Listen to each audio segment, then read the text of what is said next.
right, very cool. So there are only three things that are important to every single business, and I'm going to tell you the first one, and the other two don't matter, because if you don't do number one, it doesn't matter what you do after that. Number one is lead generation, and that's why SEO is really so exciting, and why I'm really thrilled to introduce these next two speakers, Kathy, and I'm going to pull up my iPhone teleprompter. I don't know if anybody's ever used one of these before. They're it's pretty new technology.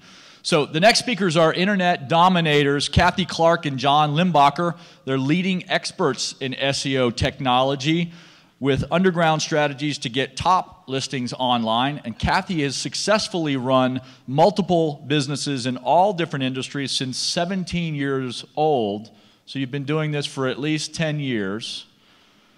She's brought her 25-plus years experience helping business owners online, and John has been featured as an expert with CBS News, Pepperdine University, Web 2.0, speaker, traffic conversion panel, and StomperNet panel, and he's been getting top search results for large private corporate clients long before Google and Yahoo existed for over 15 years. And you know how you can tell if he's really good at SEO? Because they all wear sweatshirts on stage, and the rest of us just aspire to that. As the godfather and godmother of SEO, these two superstars are responsible for over $100 million in increased online revenue for their clients, so it obviously works. John and Kathy, welcome to the stage. Give them a hand.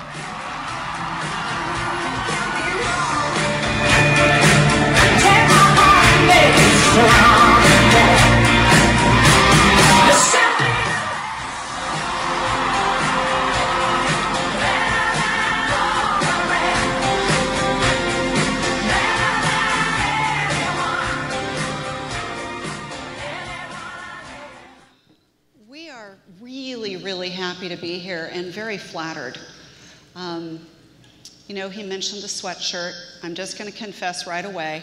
After seeing Lee speak this morning and her speaking about how you really want to own who you are and be exactly who you are, I said, all right, John, you don't really have to put on the coat and the shirt and the whole bit.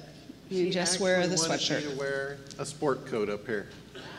I know, I know. You know, so y'all are going to have to assume that I'm the one side of the business and he's the other side. I'm the side that talks to clients and does that piece, and John's the genius who watches what's going on. I'll periodically find him just staring at a computer monitor at one of our old sites with a pen kind of in his mouth, watching the patterns. He's like that show that I think it's called Numbers or something, where the guy makes all these understandings of the numbers and the calculation, the coding. Well, that's kind of what John does. He was doing it earlier this week and noticed a new pattern and something Google's now watching for.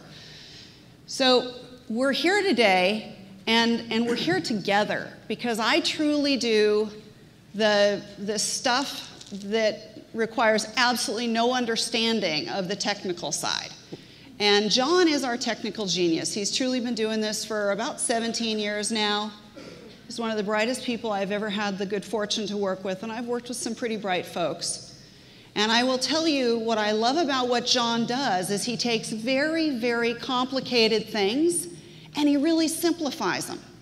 So our hope is, through this presentation, that you're going to come away with a really great foundational base about SEO, techniques that work, and things that you absolutely want to stay away from, whether you're doing them or whether you've got someone doing them for you. Yeah, it's very important that not only you do this effectively, but you do it safely. And I'm a master of doing it safely and effectively. John and I first met in a room not unlike this, and we were both out of state. There were people from all over the world at that event, and I was there because I was in the real estate industry. This was a few years ago. And I was watching my income, my monthly income become my annual income, and I wasn't enjoying it very much, and I was looking for things because I was certain I was doing something wrong. So I was looking for tools and techniques to change what was going on to me personally, and quite frankly, I was looking for any other opportunity to change professions at the speed of sound. And I happened to meet John there. And one of the things I'd noticed was that the folks who were doing really well were the ones who had really successful online businesses. Now, I had a website, I had a couple of websites, but I didn't know what to do with them beyond that. So I started collecting proposals from folks that I knew and respected and their referrals. And as I got those proposals, I thought I'd given all of them the same information, and when I got the proposals, I couldn't make sense out of it. I wasn't even sure they were the same services. And I came away from that saying, this is like another language. These web guys talk in a completely different language. So when I met John and we found out we lived 5 minutes apart, after being someplace states away, I said, would you mind if we sat down and would you spend some time with me? And he very graciously agreed. And one day I called him 3 weeks later, because I'm a little slow sometimes on the follow-up. And when I got him on the phone, he said, well, you know, I live at such and such place. And I said, well, gosh, I drove by that street for 11 years taking my kids to school right there. And he said, well, you just turn in and make a left here, make a right here, and then make another left, and there's my house. And I said, well, what's the address? He goes, oh, you don't need the address. I thought that was a little weird, because I actually like using maps to get places the first time. But I followed his directions, and as I pulled down the street, there are all these nice little tract homes that are all neat and manicured, and then there's this enormous jungle. And you knew which one was mine, right? I did. He'd mentioned something about kind of a different yard, and literally you couldn't see the front of the house for the palm trees. And he sat with me for 2 hours in his living room, very graciously. By the way, he was wearing shorts and a t-shirt that matched this sweatshirt, and no shoes. And this was his life most of the time. And for those 2 hours, he looked at those proposals I'd been given. And he very quickly said to me, Kathy, 90% of what are in these proposals is unnecessary smoke and mirrors. None of what is here is going to get you where you want to go. And I said, wow. He said, there is a system, but it's absolutely critical you implement the whole system. Bits and pieces of it isn't going to achieve the goal. And I said, all right, well, the proposals I had were thousands of dollars. They weren't, you know, a $297 purchase. And so I said, well, I'll tell you what would it cost for me to have you do it for me? To which he very crisply responded, you can't afford me. And I said, wow, I don't know too many people right now that are turning down business, but clearly you are. I kind of meant it, too. I was working with big commercial accounts, and I really wasn't geared toward small business at the time. No, he wasn't at all interested, and I said, well, okay. But then he went on to say, but I'll show you how to do it. And I said, oh, no. I'm a single mom with a couple of kids. I really don't like this tech stuff. I don't understand it. I don't want to learn it. And by the way... She said she's a cater-it kind of gal. Which was true. I wanted it done for me. I just wanted to have somebody just put it in a nice little box, fix it, and be done. And that was where John and I started. He had a little different version of that meeting. Yeah, during that meeting, as we talked, usually I'm the one asking the questions, and she asked me as many questions about my business as I had asked her about hers. And it really kind of made me think that if I had somebody like her on my team, that we could help all sizes of businesses at a price that everyone could afford. And I thought, that's the way to really grow my business and take it to the next level. So that's how we decided to partner up. I knew she was looking to get out of the mortgages, because I could just tell that wasn't a happy lifestyle. And when I presented this, she jumped on the chance, and here we are. In preparation for this event, we did a little bit of research. One of the things John said to me that first day is, none of my clients have a bad economy. My clients are having the best years of their businesses, and this was completely contrary to what I had experienced. So we found this article, and I'm going to read through it with you, if you will. This is from Financial News Today, August 9th of 2011. It says, bad economy projected to kill 21,268 chiropractic clinics in 2011. But some doctors are having the best years ever. So we've highlighted some points in this article for you. The number of patients is growing in spite of the economy. Opportunity for chiropractics to get more clients online is absolutely huge, and 176 people search for chiropractic treatment online every minute. Simultaneously, 49% of the chiropractors are going to close their doors in 2011. Trusted advertising has stopped working, and nobody's using the yellow pages anymore. Now, a diverse marketing plan is absolutely critical, but the one thing I discovered was if you don't have an online presence, and I don't mean a website, I mean if you're not doing something with a website, you're missing the exponential potential business growth that I have seen our customers achieve. So when we talk about traditional advertising, my kids are 16 and 18. They've never used a yellow pages. I don't know that they've ever actually seen one. I actually saw them use it as a doorstop once.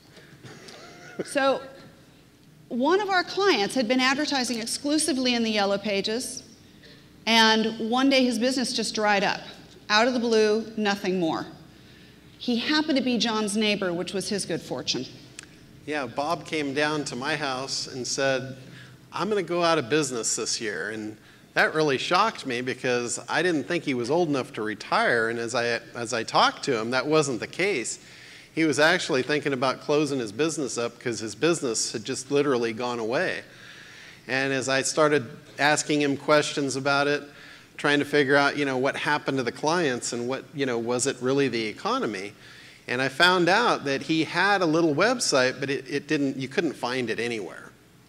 So I made the offer to him. I said, Bob, let me optimize this for you. Let me get it out in front of your customers because I believe they're still there. And he really didn't have anything to lose at that point. So he said, all right, let's give that a shot. So I started optimizing it for the ideal client for him.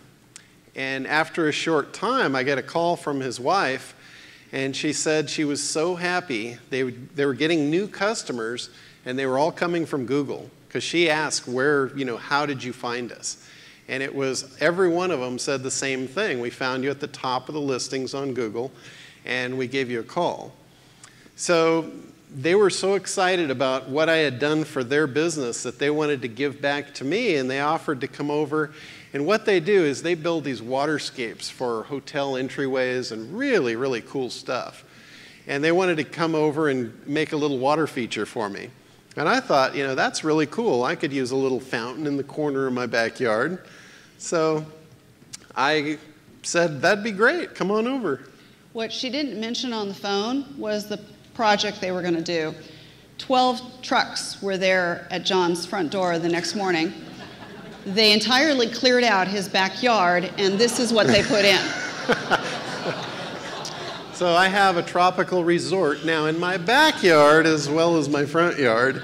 And we'll tell you later about the front yard because that was another customer, same situation. And he did a testimonial for us. I think you guys will enjoy it. So while this is really neat for John, let me tell you what it did for this couple's business. They were 90 days from shutting their doors. They were in the obviously related construction and all of that. It was a short year from the time that John began the optimization for them. By the end of that year, they had the best year in the history of their business. Every year subsequently has been stronger and stronger. And today, by the way, none of their competitors are in business any longer. It was an absolutely enormous change for what happened in their business. Yeah, that's pretty cool when you put your competitors out of business. So the one question I really want to ask everyone to consider is, are we really still blaming the economy? Our customers are out there. They're still buying the same products and services. They're just finding them differently. The search engines are now the method that they're all using. I'm not going to argue that a lot of industries have been hit very, very hard, and possibly some of you here in this room have been through it. But I believe, and what I've seen with our clients is I don't see a difficult economy anymore. John and I have been partners for a year and a half, and what I've seen happen has been absolutely amazing. So as I say, some industries have been hurt, and we've had the opportunity to participate in that as well. Yeah. So you really have to ask yourself, is it really a bad economy? Now, occasionally we do lose a client, And like this one, Newport Lofts, I optimized them for high-rise luxury condos. And this was in Las Vegas.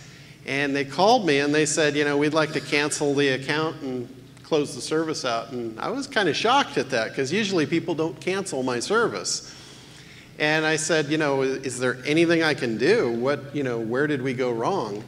And their answer was they ran out of inventory. They actually sold this thing out. So now, that's exciting in 2006, but this was late 2008. The mortgage market had already crashed. Real estate in Las Vegas was already in very, very bad shape. And this project sold out very, very quickly at that point in time. So keyword research, really, this is the key to the whole thing. And it's kind of the foundation of any SEO project. If you're not going after the right keywords, it's kind of like sitting in a dark room throwing darts at a board that you don't even know if it's there or not. So we really dig in and we do keyword research to find out exactly what the ideal clients are looking for. And that's a big piece we're going to talk about in a minute, is actually how to find your ideal clients. But in keyword research, there's two types of keywords. You have generic and you have long tail. Now, long tail, that's one of those technical terms that Kathy loves so much, and I'll explain that so you guys all understand what that means.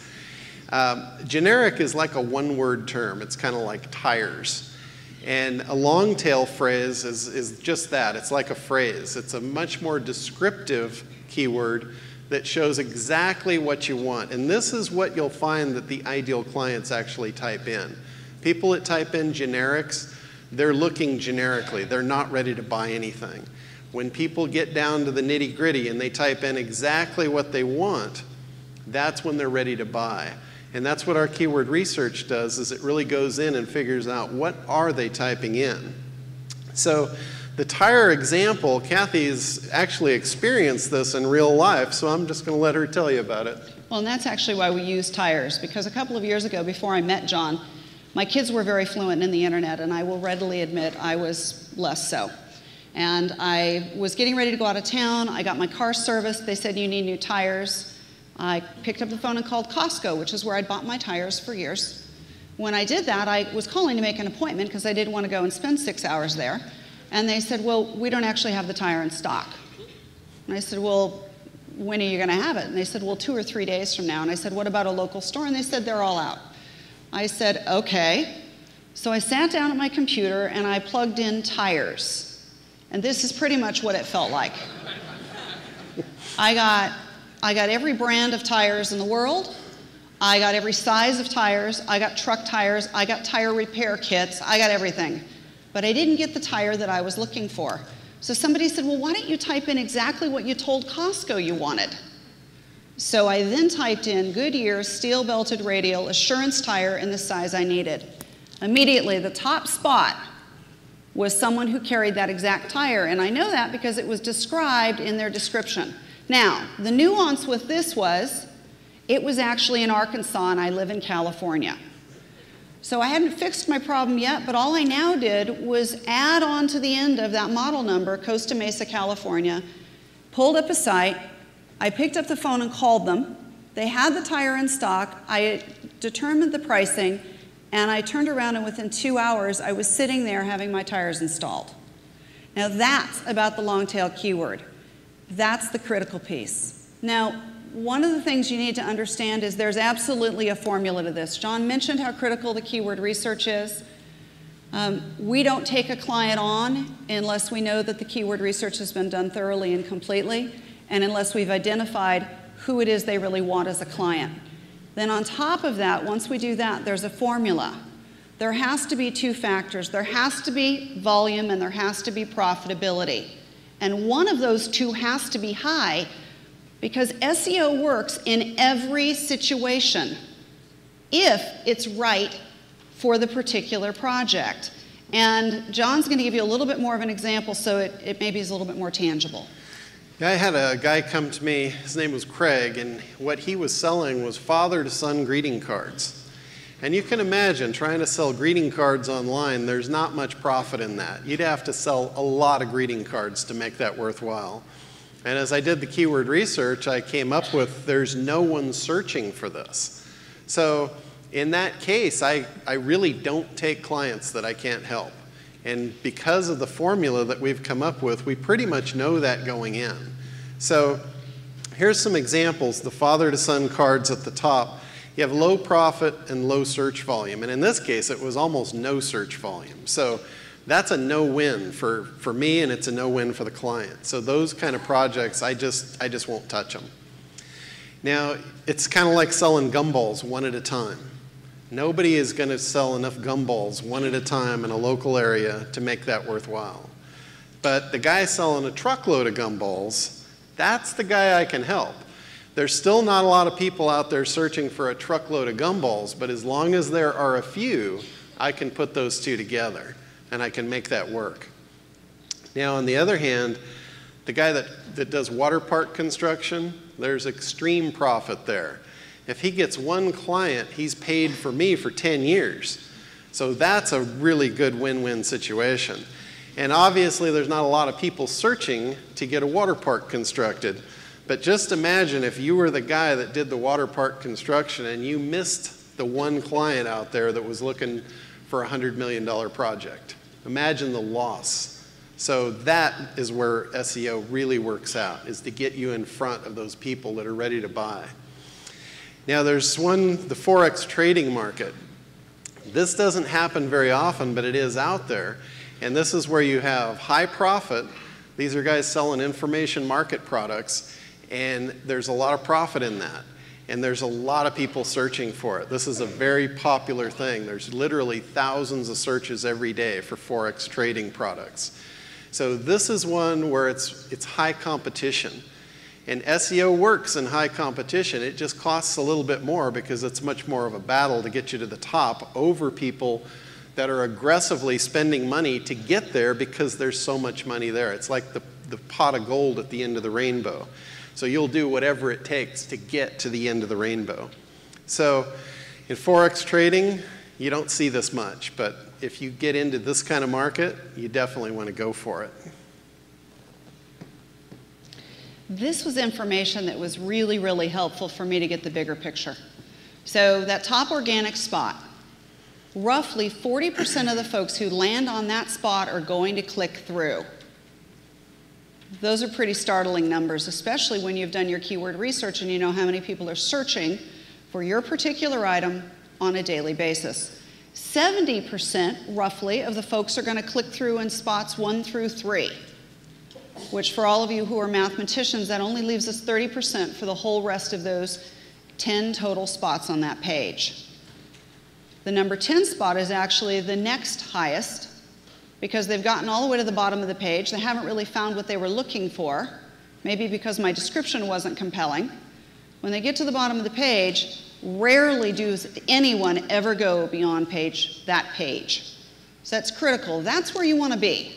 And sometimes they don't go, they use that last one because they have two choices. They can either click or they can scroll back to the top or hit back. So a lot of times that number 10 listing gets a good number of hits. Now what she mentioned here was the number 1 listing, and that's organic. When we talk about what we do, we're talking about the organic search listings, not the pay-per-click, not the stuff that's down the side and across the top.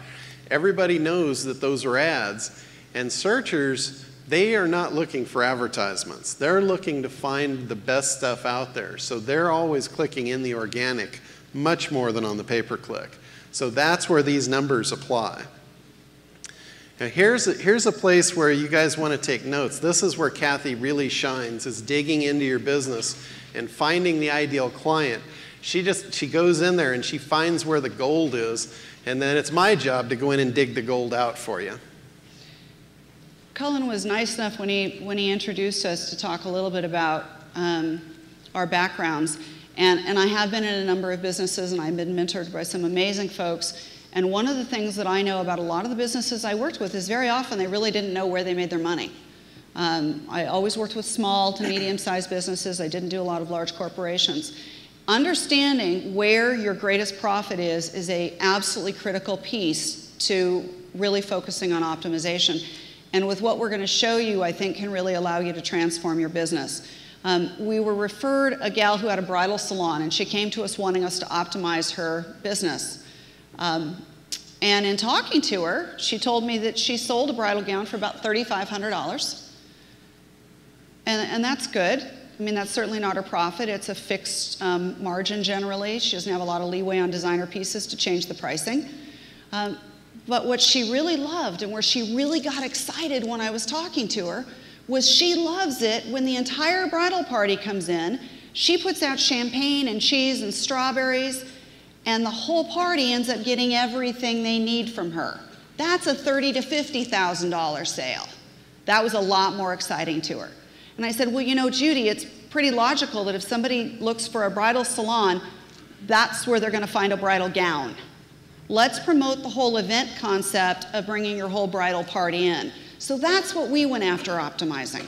We approached it entirely differently, and that's, I think, part of the niche. We're giving you lots of examples of our specific clients because for me, that's kind of the way I learn, so I hope that's valuable to all of you. It's a little different way of thinking about it. John also has a story about that water park he spoke of earlier. Yeah, on the second one here, I had a client that was selling water sports equipment, and I asked him, I said, what do you want to sell more of? And he sold like masks and snorkels and pool toys and the occasional Hobie cat. And when I asked him that question, he said, I'd really like to step up and sell the equipment, like the big water slides. And I'm like, okay, well, let's refocus your program and go toward that. And shortly after we did that, he got a call on a Saturday, and it was Celine Dion out in Las Vegas. And she wanted a water slide put in her backyard. What John didn't mention was he hung up on her the first time because he was certain it was a prank. Yeah. She couldn't really be calling him. Yeah, she called back a second time, and he said, really, well, you know, what can I do for you? And she said, well, I just Googled water slides, and you came up #1, so that's why I'm calling. So anyway, she flew him out to her place in Las Vegas, and that afternoon, they signed a 7-figure deal to put an enormous water slide in her backyard. I mean, it's amazing. If you Google it, I'm sure you can see pictures of it. But what he did was he came back from that, and he was so excited. He came back to me, and he said, you know what? I want to really go for it. I want to do water park construction. So again, we refocused his efforts on water park design and water park construction. And shortly after that, he got a project in Dubai for $100 million. Yeah, it was awesome. And it just, I mean, it transformed his business.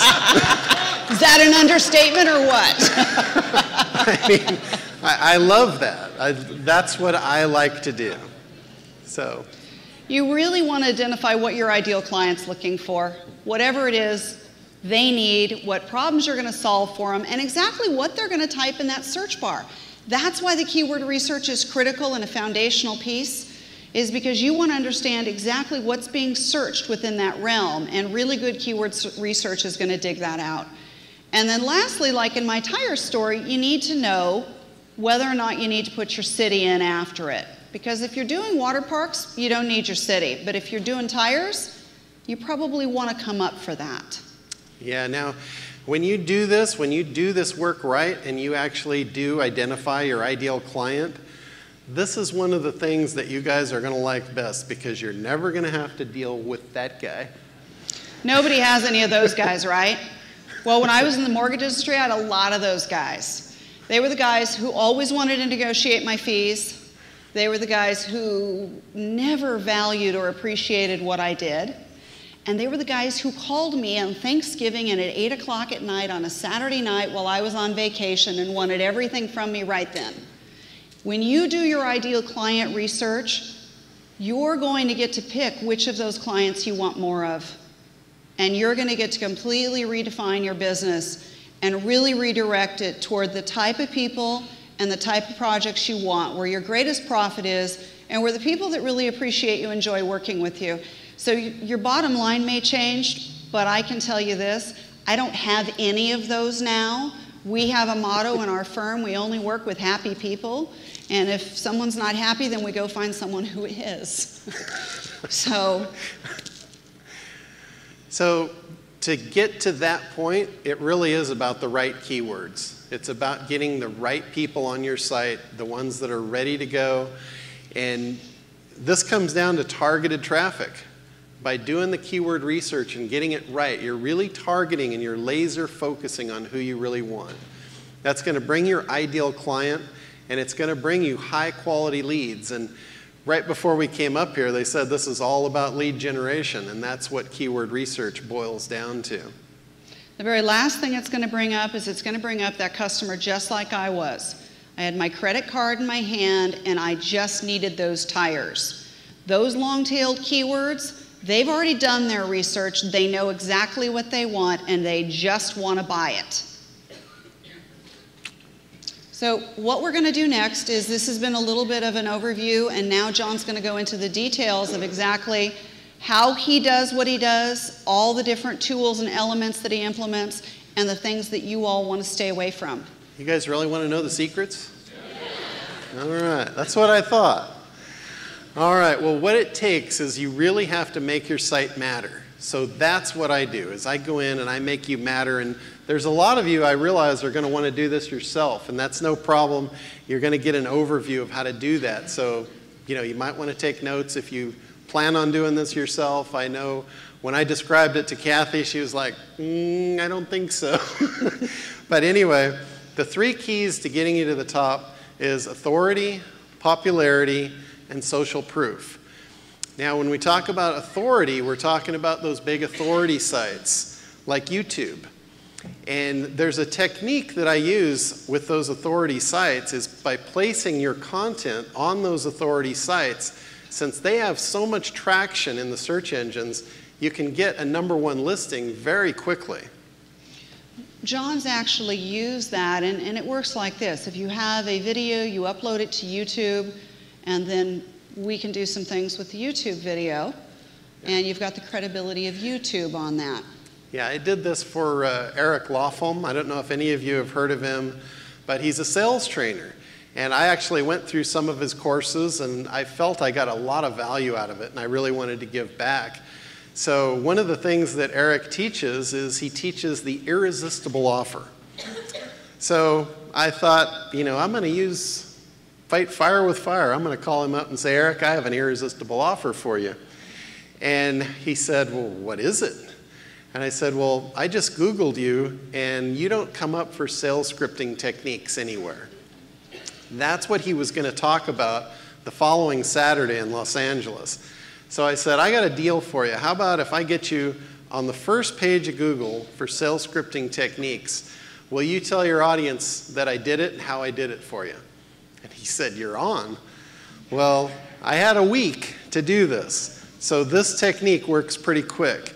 I didn't just have 1 on the first page. I had 9 out of 10. So, and the really cool part of that was one of the guys in his audience was Dr. Moyne, and he is like the king of sales scripting techniques. He had had that first page listing for years until I showed up. So he came the next day and contacted me, and he said, I'd really like to hire you. And I said, Dr. Moyne, I can't take you as a client. And he was just like Kathy. He's like, what do you mean? You don't want my money? And I'm like, well, it's not that. I don't take competing clients. And that's one thing that you have to know about us, is we don't take competing clients, because I don't want to compete with myself. Well, and it's just not ethical. So you want to make sure that anybody you're working with doesn't either. It's pretty common in both the real estate and in the financial markets for one firm to offer the replicated websites or the website piece as well as optimization. But it's something you really want to ask a lot of questions about. We have businesses as diverse as we are, and do that. We don't need to be experts in your business, and your SEO person shouldn't need to either. If you followed the formulas right, if you've done the research properly, all you need to do is SEO is SEO. Yeah. So popularity, this is what we use for our clients' sites. And this is what you'll want to use to get your own site to the top. And what popularity is, it's like The search engines no longer are looking at content as king. They were in that mode for years, but a few years back they switched out of that. And I know a lot of SEO guys are still in that mode of content as king, and they say we have to optimize your site and we have to do all these things. But what really is going on now is the search engines are looking at it in this way. And they look at it like, if your site is not important enough for people in the outside world to link to, if it's not important to them, why should it be important to us? And that's how they're gauging this. That's how they're figuring out who's going to be at the top, and it's who's the most popular site. So the key here is to get all sites all over the place linking into your site. Have you guys heard that recently? That you need to get all the links and you need all the social media and everything's got to point back to your site? That's really the key, but there's some nuances to it to do it safely. And that's what I'm going to share with you, is how to do it right. So one of the technical terms in this is link juice. And what that means is when people link to your site, it's like a vote.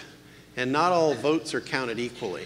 Like if you get a link from YouTube, it means a lot more than a link from some new blog out there somewhere.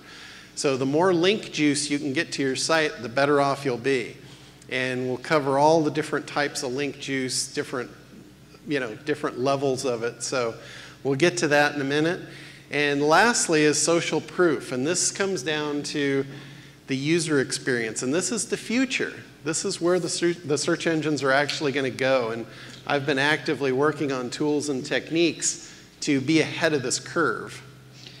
One of the things historically that John's done is, over the years, he's always paid attention to what has happened in the past, because we all know history can be indicative of the future.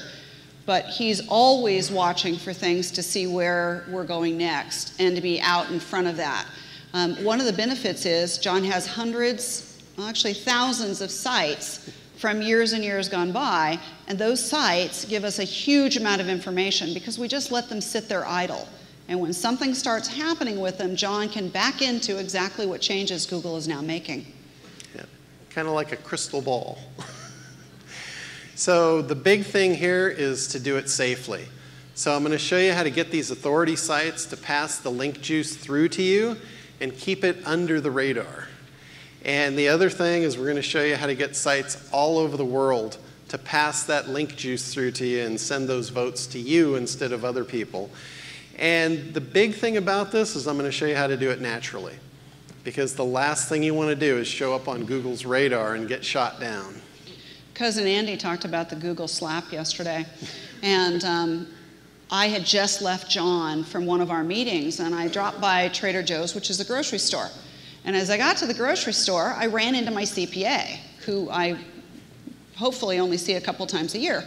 And he looked at me and said, "What have you been doing?" And I said, "Well, I just came from meeting with this incredible SEO guy," at which case he almost did this at me and backed up and said, "Oh my God, I've just had 2 of my corporate clients have had their sites banned off Google." And I was naive. I didn't know that that could happen. I had no clue that you could actually have your site kicked off Google. So I immediately called, of course I acted very relaxed, but I immediately called John and said, "Oh my gosh," and he kind of laughed on the phone. He said, "Yeah, unfortunately that does happen." He said, "It's never happened to me." Well, I mean, it's happened to me, but it was my own sites that I pushed to the edge of the cliff, so I knew where the edge was.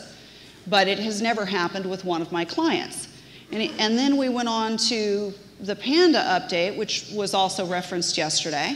And not a single one of our clients were hurt in the Panda update, because John had never been doing the things that people were doing, which is what the Panda update eliminated. So in fact, John lovingly refers to it as a lot of his garbage was cleared out of his way, and most of our clients, their sites actually, their rankings went up. Yeah, I love it when they make these algorithm changes. It's like they took out the trash for me. So anyway, this is what your site looks like when you start out. It's just kind of out in the middle of nowhere. There's nobody linking to it. The search engine looks at that and says, okay, who cares? So this is what you guys learn when you start learning about SEO, and everybody tells you you need all the social media and get it all linking back to your site. And this is what it looks like to Google when you do that. It looks like self-promotion. And it is. It's your sites talking about you, linking back to you. It is pure self-promotion. Google hates self-promotion. What Google likes is to sell you ads. They want to sell you the traffic. They don't want to put you at the top and give it to you for free. So next, this is what traditional SEO teaches, is to go out and build these link rings and link wheels. And this is a viable option. I mean, this passes extra link juice into your Facebook page, which transfers onto your site. So it is a viable thing to do, but this is what it looks like when you're done. It's an obvious target, and guess who's right in the middle of it? So we have this thing where we relate this to World War II pilots. And World War II pilots used to use a term called flying in clear blue sky. And that's like being a sitting duck, just waiting to get shot down. The successful pilots that actually lived and came home, they learned to fly in the cloud cover. And that's exactly what I do. I fly in the cloud cover. And that's what I'm going to show you guys how to do. So the first thing is you get random blog posts linking back to your site. And then you layer on random articles. And then forums and bookmarks. And I know I'm going to go through this pretty quick because this is just a graphical representation of the cloud cover. So I'm going to go back in detail and talk about each one of these. So directories and classifieds. And then you link it all back together. Are you starting to see what I'm talking about? This looks natural. This is what a site looks like when it naturally goes to the top. And when Google sees this, they just think, wow, that's a popular site. And they rank it highly. It's like magic. It goes to the top overnight. Now, in some cases, like that Forex trading, we need authority links. In competitive sites, we need to add these authority links on top of here. And I'm going to talk more about that. The authority links is one of the things you want to be careful of because that's what can put you on the radar real quick. But this is what happens. Your site becomes the shining star in your industry. And like I said, it magically just rises to the top. So that's what you want to aspire to. Now, this is something John did at my request. I am routinely asked how we can possibly be that good, and yet we don't come up for SEO. Well, we don't come up for SEO because we don't optimize ourselves for SEO. And it's because we want to fly under the radar so that we can serve the best for all of you. I don't know how many of you knew who John was other than by the bios and the great pieces that came out from Dan and Bill, but John was able to take increased business. And I don't know if anybody thinks that's a heavily searched word right now or not. Might be a little competitive. But he was able to take that and within a relatively short time was able to get the #1 listing for it, climbing over a 1.2 billion other results. Now, on a pay-per-click basis, this would be a rather expensive click at $4.35. So here's the stuff that we use to create the cloud cover. And I know when Kathy first saw this, this is what made her decide she was a cater it kind of gal. I don't have the patience for any of this, and we lovingly, which is another one of our technical terms, refer to these types of pieces of work mind-numbing.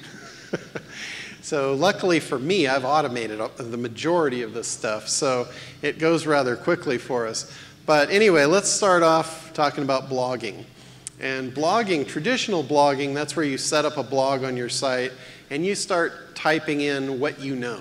You're writing about what you know and you're linking out to other sites. The problem with this is you're taking that link juice that we were trying to get in to make your site popular and you're passing it out. So for SEO, it's not the best idea.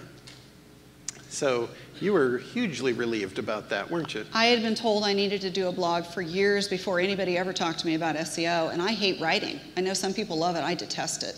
I can talk forever, as you all have already figured out, but I do not like to write. And so when he told me I didn't have to do a blog, I was hugely relieved.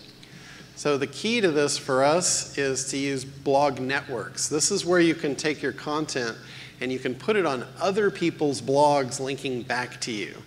So these are networks out there where they're open blogs where you can blog on their networks and get comments and that sort of thing. The problem here is the public blogs allow comments.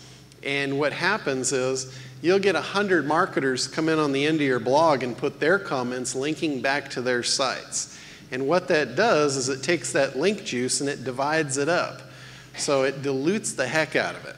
If you have 100 people commenting on your blog post, which everybody says, comment on my blog, and you get a lot of people commenting, most of them are linking back to their site because they want the link juice. And that just kills you.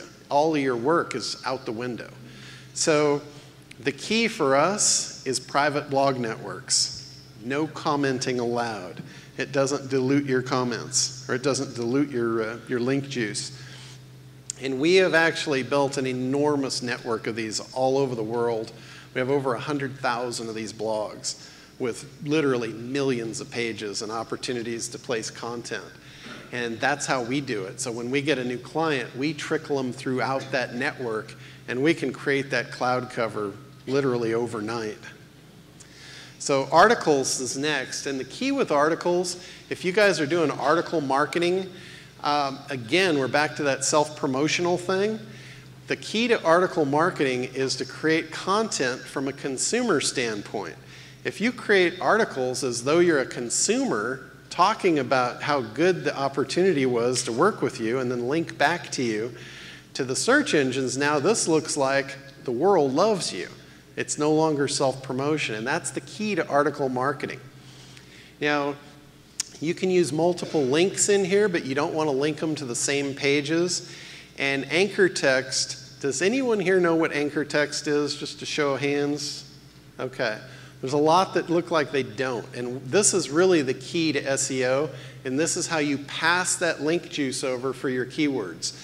It's the clickable part of the text. When you see text that you can click on and it's a link, the words in there is telling the search engine what the page is important to. So when they follow the link, they count that vote as whatever those words were that were linked to it. So when you put those links in your content, make sure those are your most valuable keywords, because you're going to tell the search engine, this is the vote for this keyword. That's the keys to this whole program. Now, you don't want to repeat anchor text on the same page. You want to have another anchor text on the page that's a different anchor text. So don't repeat them, don't spam them, don't put the same link on the same article over and over. If you're going to put multiple links, use multiple keywords. And LSI, lastly, this is how they score how valuable content is. And Google started using this a few years back. They actually built an engine to figure out how good content is.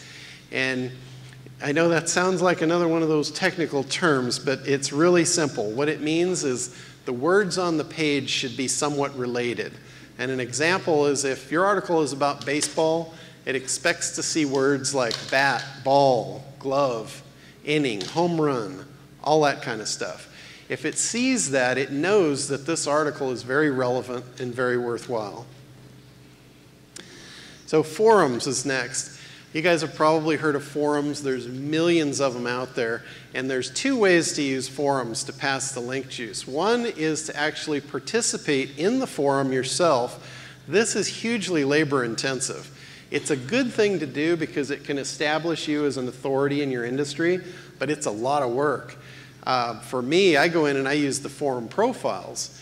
Anybody can sign up for forum profiles, and you can put your link right in the profile.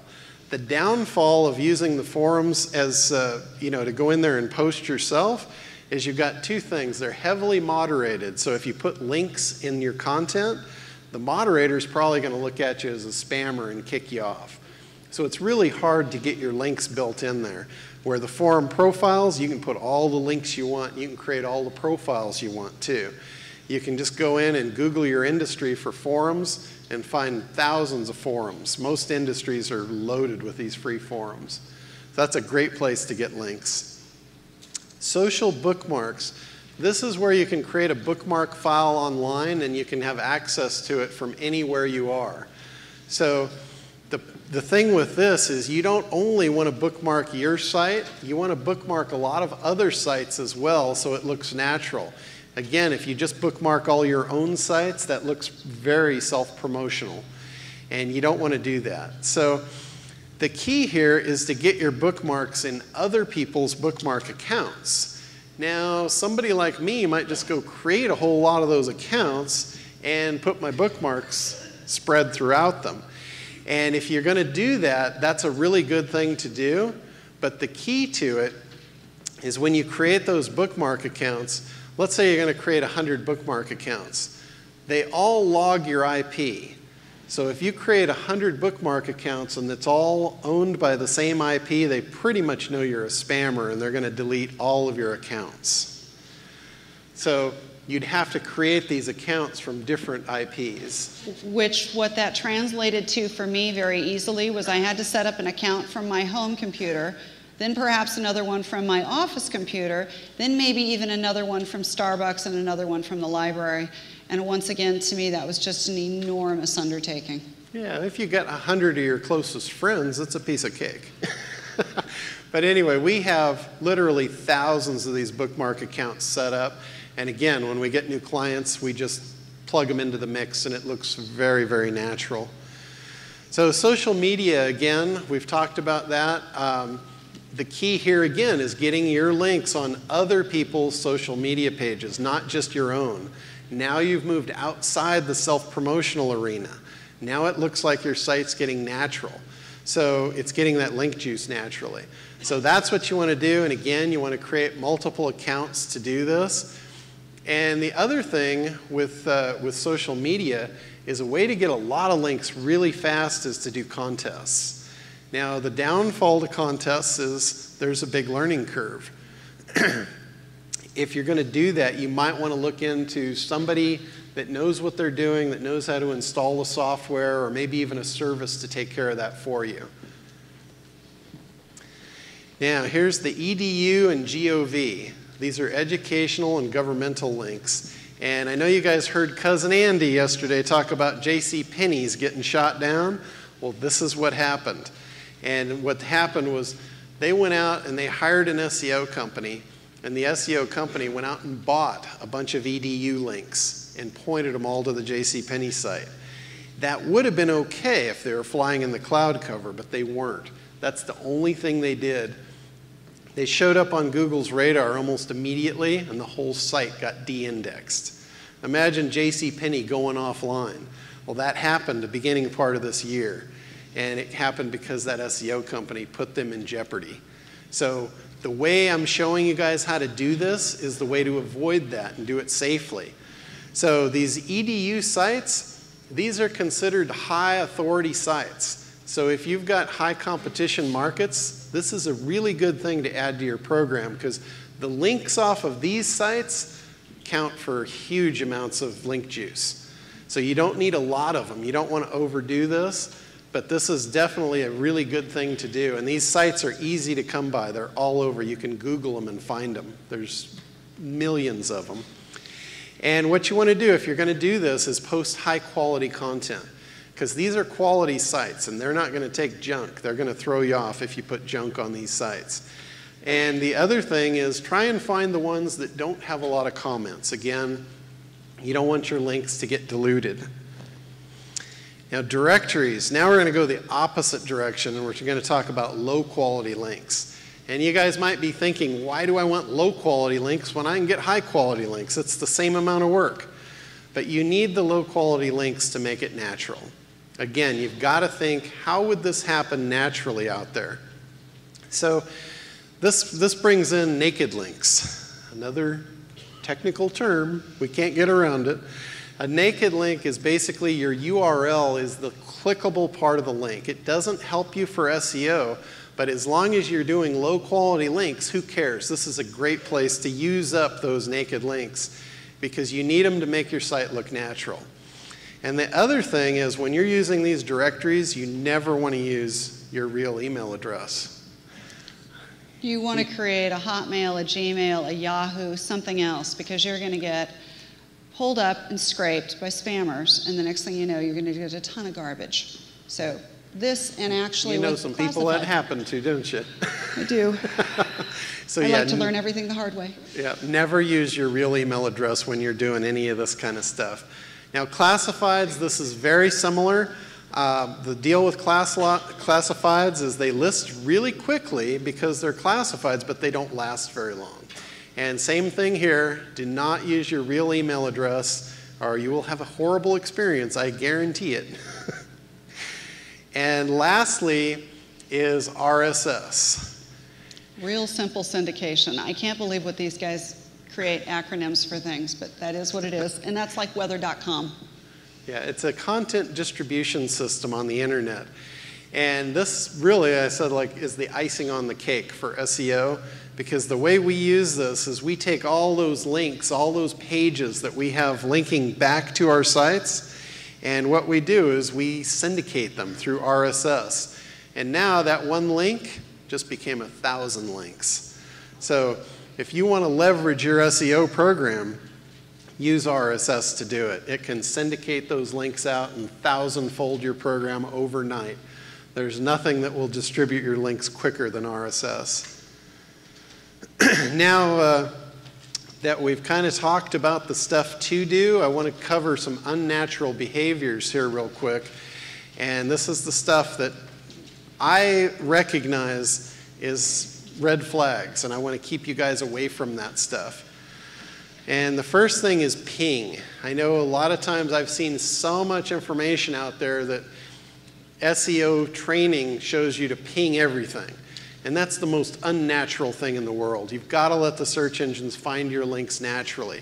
The only thing that naturally gets pinged is RSS. RSS has a ping feature to it because you want to know when the weather gets updated, you want to know right now. You don't want to find it when you find it. So ping RSS, no problem, but ping everything else, not a good idea. Now, you never want to submit your site to Google, and I know you've probably all been told to do that. There's no reason in the world you need to submit your site to Google. Google will find your site as soon as you place a link to it on another site. They're very fast. You'll get your site indexed as long as you get other sites out there linking to you. They will find those links and they'll be on your site in no time. So you don't need to wave the red flag and say, here I am, I'm SEOing my site. You don't need to do that. And this is very similar. Google Sitemaps. You don't need a Google Sitemap on your site. You should have good text-based navigation on your site where the search engine come onto your home page and it can navigate to every page through your natural navigation. If it doesn't work like that, you need to have a serious conversation with your webmaster. So your site should have navigation to every page. And lastly is reciprocal linking. And this came out a couple of years ago. It got linked, or it got leaked into the news media. And I wonder who might have done that. You think maybe Google leaked that into the media? It was terrible for a lot of sites. A lot of sites that took part in that got wiped out. And I know the week that that got leaked into the media, my phone literally rang off the hook. Almost every one of my clients was watching the news and saw that, and they called me up and said, are we going to do this?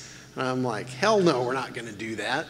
We're not going to touch that with a 10-foot pole. And about 6 months later, when all the other sites got wiped out and all mine were safe, they were very happy that I didn't allow them to do that. So this is what I call poison apples. And Google places them out all the time. And what is it, the terms of service that they have?